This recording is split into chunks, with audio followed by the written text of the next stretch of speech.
Hello, I just really quickly wanted to run through and show you how to use some of Microsoft's tracking tools for editing and reviewing. This is the way that I do my feedback. I just use Word and I make corrections in the actual text and I provide a lot of comments. And I just want to make sure that you understand how to utilize those, how to see them, and how to potentially accept them or not accept those edits. All right. So let me just quickly make some changes. Let's say that I wanted to change the start of this sentence. I'm not going to write anything necessarily that makes sense. So I'm just going to quickly, for this sentence, just so we can make, okay. All right, and maybe I even want to end that sentence, oops, end that sentence here, and maybe I want to start a new paragraph. All right, who knows?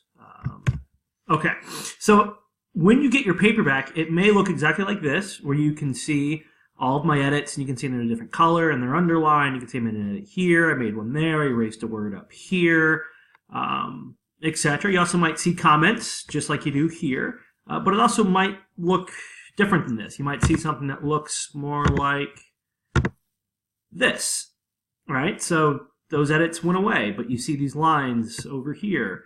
Maybe you see something that doesn't have anything on it that looks like this, right? So here's where you change all of that to see my edits.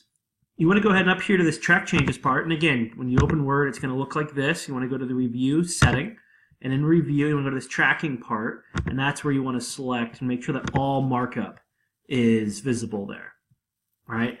Because you can see the comments, you can see where the edits are. It also might be helpful to click on no markup, especially if there's a lot of edits. If there's a lot of edits, especially formatting edits, sometimes you don't necessarily see them all, and we'll see an example of that here. So you might want to click on no markup. And that actually takes, and it applies all the changes that I did. So we can actually see that I thought maybe here, this should all be one paragraph, right? So instead of having one submitted to school, start its new paragraph, I wanted that to be all part of the same paragraph. And you might not have necessarily seen that without clicking this button, okay? Something else that you might want to do is, especially if you're working on a draft of something, you want to make changes, you can actually use these buttons over here under the Changes tab, and if you just click Next, it'll take you to the next change. And you can say, you know, okay, I do want to accept that, so I went ahead and applied that change. Or you might even want to say, you know what, I want to go ahead and reject that change. You can see there it came off. And it'll also then take you to all of the comments, right? And you can accept comments, etc. You can also delete comments up here by clicking, you know, the delete in the comment function. All right, so again, I just want to make sure you understand how to use these editing tools so you make sure you're getting all of my edits.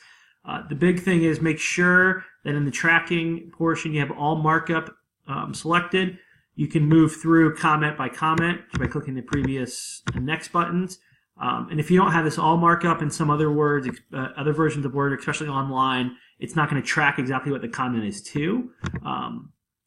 But you potentially want to see that, right? So like this comment is particularly to this highlighted portion. This comment here is particularly to this highlighted portion, etc. So hopefully that'll help you get the most out of my edits.